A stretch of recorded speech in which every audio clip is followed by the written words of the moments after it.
નમસ્કાર મિત્રો, સ્વાગત છે તમારું આપણી આ યુટ્યુબ ચેનલમાં જેનું નામ છે ગુજરાતી જીકેની જમાવટ।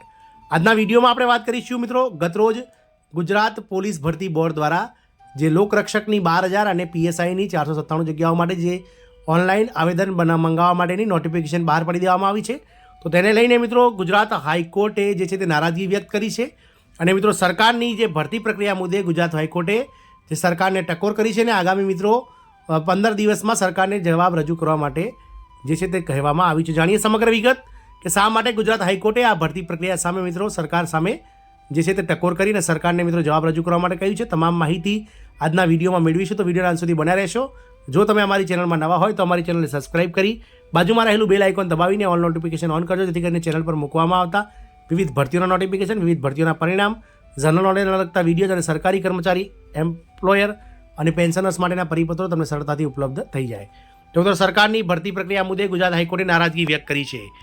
જે રીતે સરકારમાં મિત્રો આઈબીમાં 970, એસઆરપીમાં 23,516 જગ્યા ખાલી હોવાની હાઈકોર્ટની નોંધ, તેમજ પીએસઆઈની 539માંથી 149 જગ્યાઓ ખાલી હોવાની કોર્ટની નોંધ, ખાલી જગ્યાઓની ભરતીમાં સરકાર ઢીલાસ મુકતી હોવાની નોંધ, ગુજરાત પોલીસ ભરતીમાં મામલે રાજ્ય સરકાર દ્વારા દાખલ કરવામાં આવેલ સુઓ મોટો એફિડેવિટ ફગાવવામાં આવી છે। આપ સૌને જણાવી દઈએ કે ગત રોજ મિત્રો ડિસેમ્બર મહિનામાં ગુજરાત સરકારે જે છે તે ગુજરાત સરકારની જે એક એફિડેવિટ રજૂ કરવામાં આવ્યું હતું, જેમાં એક સુઓ મોટો જાહેર થઈ હતી ગુજરાત સરકાર સામે પોલીસ ભરતીને લઈ, કારણ કે સરકારે મિત્રો વર્ષ 2023 દરમિયાન કોઈપણ જાતની સરકારી ભરતી પોલીસની કેલેન્ડર વર્ષમાં કરી નથી અને વર્ષ 2022ના બજેટમાં મિત્રો રજૂ કરવામાં આવેલી જગ્યાઓ વર્ષ 2023ના અંત સુધીમાં પણ ન ભરાતા ગુજરાત સરકારે જે છે તે ભરતી બોર્ડ પર સુઓ મોટો જાહેર કરી હતી, જેના જવાબમાં ગુજરાત સરકારે એફિડેવિટ કર્યું હતું ગત રોજ, જેને મિત્રો સરકાર દ્વારા હાઈકોર્ટ દ્વારા ફગાવવામાં આવી છે અને આ સાથે જ કોર્ટે સરકારને નવી એફિડેવિટ ફાઇલ કરવા માટે આદેશ કર્યો છે। નોંધનીય છે કે રાજ્યમાં ટેકનિકલ અને સ્ટેટ આઈબીમાં 970 જેટલી જગ્યાઓ ખાલી છે। સ્ટેટ રિઝર્વ પોલીસ ફોર્સમાં 4500 જગ્યાઓ ખાલી છે અને પોલીસ ફોર્સમાં કુલ 23,516 જેટલી જગ્યાઓ ખાલી છે। તાજેતરમાં દેશ સહિત રાજ્યભરમાં હાઈકોર્ટે પોલીસ અંગે સુઓ મોટો લીધી હતી।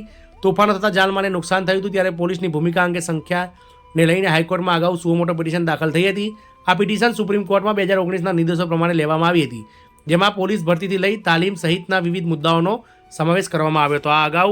આ મામલે અગાઉ હાઈકોર્ટના ચીફ જસ્ટિસ સુનીતા અગ્રવાલ અને જજ અનિરુદ્ધ માઈની બેન્ચ સમક્ષ સુનાવણી હાથ ધરવામાં આવી હતી, જેમાં પોલીસ બેડામાં ખાલી પડેલ જગ્યાઓ વિશે રજૂઆત કરવામાં આવી હતી, જેમાં સરકારે જણાવ્યું હતું કે જુદા જુદા વિભાગમાં સેક્રેટરીની સ્ટેન્ડિંગ કમિટીની મિટિંગમાં આવનાર સમયમાં 12,000 પોલીસ કર્મીઓની ભરતી કરવાનું નક્કી કરાયું હતું। આ સાથે જ કોર્ટે નોંધ્યું હતું કે ગુજરાતમાં ટેકનિકલ અને સ્ટેટ આઈબીમાં 970 જગ્યાઓ ખાલી છે, સ્ટેટ રિઝર્વ પોલીસ ફોર્સમાં 4500 જગ્યા ખાલી છે, પોલીસ ફોર્સમાં 23,516 જેટલી જગ્યાઓ ખાલી છે। જોકે કોર્ટના હુકમ મુજબ કેટલી ભરતી કરાઈ છે, ભરતીનો સ્ટેજ કયો છે જેવી વિગતો સરકારે એફિડેવિટમાં આપી ના હોવાથી કોર્ટે સરકારને પ્રોગ્રેસ રિપોર્ટ રજૂ કરવા માટે હુકમ કર્યો છે। મિત્રો હાઈકોર્ટમાં 2 માર્ચના જવાબ અને 21મી માર્ચ એટલે ગઈકાલના જવાબમાં સરકારમાં ભારે તફાવત જોવા મળ્યો છે, જેમાં 19 દિવસમાં ગૃહ વિભાગની ખાલી જગ્યાઓ 27,000માંથી 12,000 થઈ ગઈ છે। કોમી રમખાણોમાં પોલીસની ભૂમિકા અંગે સુઓ મોટો પીઆઈએલની સુનાવણીમાં સરકારે જવાબ માંગ્યો હતો, જેમાં મિત્રો સરકાર દ્વારા ગઈકાલે જે એફિડેવિટ કરવામાં આવ્યું હતું તેમાં મિત્રો 12,000 જગ્યાઓ છે। મિત્રો પોલીસ ભરતીને લઈને ગુજરાત હાઈકોર્ટ નારાજ, રાજ્ય સરકારના સોગંદનામાનો કર્યો અસ્વીકાર। 29,000 ખાલી જગ્યા સામે 12,000ની જ ભરતી 2 અઠવાડિયામાં સરકારને રજૂ કરવા માટે આદેશ કરવામાં આવે છે। નિયમ પ્રમાણે ભરતી કરવામાં આવેલ નથી તેવું હાઈકોર્ટે સરકારને સૂચ્યું છે। સોગંદનામામાં આપેલી માહિતીથી કોર્ટ નારાજ છે। 2 અઠવાડિયા બાદ વધુ સુનાવણી હાથ ધરવામાં આવશે। એટલે કે સરકાર દ્વારા જે મિત્રો ગત 2 માર્ચના રોજ જે રિપોર્ટ રજૂ કરવામાં આવ્યો હતો, તેમાં અલગ અલગ સરકારી જે પોલીસના જે અલગ અલગ વિભાગો છે તેમાં 27,000 કરતાં પણ વધારે જગ્યાઓ ખાલી છે તેવું સરકારે રજૂ કર્યું હતું, પરંતુ જ્યારે 12,000ની જગ્યાઓની ભરતી સરકારે બહાર પાડી છે, ત્યારે હવે 21મી માર્ચે સરકારે રજૂ કર્યો જવાબ, તેમાં ફક્ત 12,000 જગ્યાઓ ખાલી બતાવી હતી।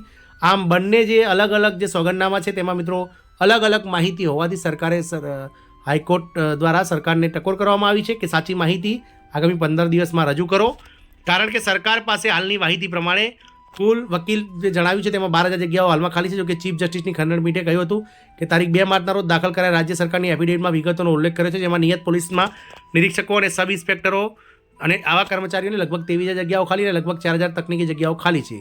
તમારા એફિડેવિટ મુજબ તમારી પાસે આસિસ્ટન્ટ ઇન્ટેલિજન્સ ઓફિસર નથી, તમારી પાસે ટેકનિશિયન ઓપરેટર્સ નથી, તમે ફોર્સ કેવી રીતે ચલાવશો, ભરતીની વર્તમાન સ્થિતિ શું છે? આવા જવાબો સરકાર દ્વારા હજુ સુધી હાઈકોર્ટને આપવામાં આવ્યા નથી। એટલે હાઈકોર્ટ દ્વારા મિત્રો સરકારને ટકોર કરવામાં આવી છે કે આગામી 15 દિવસમાં આ જે છે તેનો જવાબ રજૂ કરે। આમ 12,000ની જે ભરતી આવી છે તેના સામે સરકારે મિત્રો પ્રશ્ન ઉઠાવ્યો છે એટલે પોલીસ ભરતી બોર્ડ ચોક્કસથી આના વિશે વિચારશે અને 1 તારીખે જે ફોર્મ ભરવાનું જાહેર 4 એપ્રિલથી શરૂ થાય છે 4 એપ્રિલથી, તો મિત્રો એ 4 એપ્રિલથી શરૂ થતા ફોર્મ ભરવાની જે તારીખ છે તેમાં મિત્રો લંબાવી શકાય છે અને ભરતીની જે જગ્યાઓ છે તેમાં પણ મિત્રો સરકાર દ્વારા વધારો કરી શકાય છે, કારણ કે સરકારે જે 2 માર્ચ અને 21 માર્ચના જવાબો છે તેમાં વિસંગતા છે તેવું હાઈકોર્ટે જણાવ્યું છે. એટલે આગામી સમયમાં ચોક્કસથી આ જે છે તે જગ્યામાં વધારો થશે તેવી આશાઓ સેવાઈ રહી છે. જો આ જગ્યાઓ વધશે તો પોલીસમાં તૈયારી કરતા જે LRD અને PSI સંવર્ગના જે ઉમેદવારો છે તેમના માટે ખૂબ જ મહત્વનું અને ખૂબ જ સારા સમાચાર ગણાશે. મિત્રો જોવાનું રહેશે કે આગામી 15 દિવસમાં સરકારે એફિડેવિટ કરી નવા એફિડેવિટ પ્રમાણે કેટલી જગ્યાઓ ખાલી બતાવે છે અને હાઈકોર્ટ દ્વારા સરકારને કેટલી ભરતી વર્ષ 2024ના અંત સુધીમાં પૂર્ણ કરવા માટેની ટકોર કરવામાં આવે છે એ તો સમય જ બતાવશે. પરંતુ આપ સૌ અમારી ચેનલ સાથે જોડાઈ રહેજો, કારણ કે આવા પોલીસ ભરતીના અલગ અલગ ભરતીઓના ન્યૂઝ સાથે જનરલ નોલેજ અને સરકારી કર્મચારીઓના લગતા પરિપત્રો ન્યૂઝ